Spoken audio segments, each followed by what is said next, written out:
People. Que pasa, suck, say what they do. Now the first thing that is popping in the news, it is called, when will they learn they cannot win? I am speaking about these persons, these Jamaicans that leave Jamaica and go to live overseas, and they have aspirations of peddling, juggling all sorts of cocoa. People, I am not saying that person are not making money. However, for the most part, it is an epic failure, especially in the 2020-2021. Now, I am speaking about specifically two individuals. 46-year-old Avon Shuttleworth, he is from New York. 52-year-old Courtney Drummond, he is from Atlanta, Georgia, both Jamaicans. Based on the information from the court, it is said that on or about the 14th of March 2020, Mr. Shuttleworth and Mr. Drummond met somebody in the New York States, and they discussed some sort of transaction. People, this occurred on the 14th of March 2020. On the 15th of March, the day later, it is said that Mr. Drummond was driving his car in Atlanta, Georgia. He was pulled over by the state trooper. So people, basically, the state trooper claimed that Mr. Drummond, he was tailgating somebody. They searched his car, and when they searched his car, they found 2 kilograms of cocoa. Now people, remember, this is more than coincidental. They had a meeting in New York, 3 persons, Mr. Drummond, Mr. Shuttleworth, and the next person that is not named. People, more than likely, this person is a feds. More than likely, this person is a Jamaican. He is an informant. Now, based on information, it is said that after the 15th, when they found the 2 kilo at Mr. Drummond's house or in Mr. Drummond's car, they did some sort of warrants, and they went to Mr. Shuttleworth's house, apartment in New York, and they found all sorts of ledger, all sorts of accounting, detailing all sorts of trafficking from Jamaica to New York to Atlanta, all over America. Now people, first thing first, like I've said, this hustling thing, it is a recipe for disaster. More than likely, you are not going to prosper. Maybe in the 80s, maybe in the 90s, ending 2000, the new millennium, it is basically a dead end, point blank and period. And people, like I said, persons are obviously making money. However, it is the minority. The majority of persons, they are basically getting busted, getting a whole bunch of time, getting deported back to Jamaica if the paperwork or you're not a citizen of the United States or any sorts of first world country. Check the notice board. Now people, like I said, Mr. Drummond got caught with 2 lock in his car. They got warrant, they went to his house. I guess they put 2 and 2 together. And then they did some sort of warrant check in New York. And they went to Mr. Shuttleworth's house, and they found all sorts of paperwork, all sorts of accounting. Now people, hustling, juggling for a dummy 101. Don't keep any sorts of paperwork. And people, I am not justifying the juggling organization. I just say it is simple science. Don't be a fool. Don't implicate yourself. Don't frame yourself. Don't set up yourself. Don't self-snitch. So therefore, we say, these men, 146, the next one 52. So people are talking about 98 altogether, the age. Now, based on information, it is said that these persons, they are facing between 5 and 40 years mandatory. And what that means is that the least sentence that you can get is 5 years. However, depending on the guidelines, the federal guidelines, depending on your record, that means if your record dirty and you have X amount of drug trafficking cases, more than likely they are going to supersede your sentence. That means more than likely you are going to face the max. However, if your record is squeaky clean, and even though you might have been hustling for quite some time and they did not catch you, more than likely you are going to get a less time, a minor time. However, people, depending on whatever information was in that accounting book, the dockets, the details, how much cocoa you bring from Jamaica, because people, you understand, as it pertains to America, they are very serious with their smuggling thing. So therefore, if you are bringing all sorts of drugs from Jamaica or any other country, Colombia, wherever it be, and them catch you, they are going to give you much more time, because they must say, wait, these people, barefaced. Now people, when we think about the details of this case, and the fact that these persons met on the 14th of March 2020. On the 15th of March 2020, a day later, 24 hours. Coincidentally, this man is driving and he's pulled over by the state trooper. And the state trooper said that he was tailgating.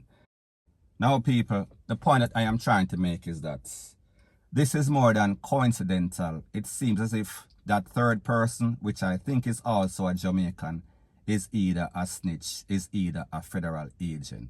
Because the truth and the fact is that even though Jamaicans, we drive bad, and even though we are a homophobic country, and we talk about we not like this and we not like that, whenever we drive, we like to stick up on the ASS or the back of other persons. So people, I understand where the state trooper would pull over somebody for basically tailgating, and that is exactly what it means. That means that you are close marking the next driver's ASS. However, people, like I said, more than coincidental, they were set up. And the person that set them up is either a federal agent or a Jamaican, which is their friend, which might have gotten busted because people, we see how the thing go, it happened too fast. The 14, then the 15, 2 lakh fine, and then them get all sorts of search warrant. And they went to the next person's house in New York and basically find everything, all sorts of evidence. Now people, the moral of the story is this. First thing first, they are applying some sort of trade which is basically played out. So therefore, it seems as if they are asking for trouble, because the only thing that is left in this smuggling thing right now is a whole bunch of snitches, a whole bunch of informers. So therefore, the only person that are out, that are not busted, are the ones that are giving information. And even though Jamaica have a culture, informer for DEA, check the record. Most dons, most hustlers, whenever them get catch, especially if it's a bossy person, especially if it's a high person, whenever them get old, they are talking point blank and period. Because the last thing that they want is to be missing from that hype life, and even here say a next man have them girl. So people at the end of the day do the right thing. Only hard work pays off. Whatever else that you do, whatever comes easy goes easy. And we are speaking about your life, and we're also speaking about your freedom. Point blank and period. So anyways people, that is my views on the whole thing as it pertains to that. And like me say, it is just my views and opinion. It is not the gospel. Your views and opinion can be respectfully different from mine. But let me know what you think in the comment section. Bless up. Now the first part of the video is called Stubborn Like a Mule, Hard-Headed but Very Lucky. And I am speaking about an incident that occurred on the highway, in which it is said that a driver of a ridge line, he hit some sort of pole, and people, when him hit the pole, the car or the vehicle split in two. However, he made it. People, take a listen, take a look, and then I'll give my piece. I can't tell On the toll? On the ridge line, yeah?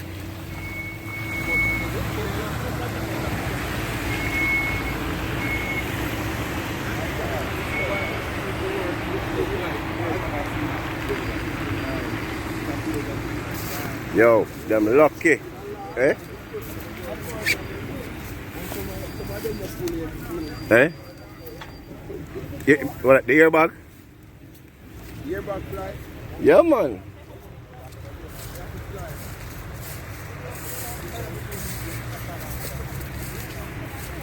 Yo, this bug clean enough, eh?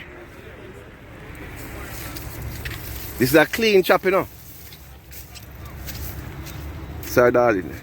Take off all the door.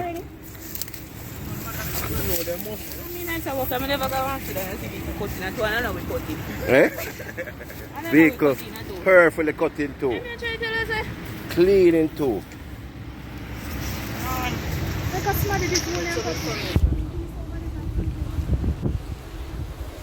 Alright, post it in the camera. Jaja, them lucky.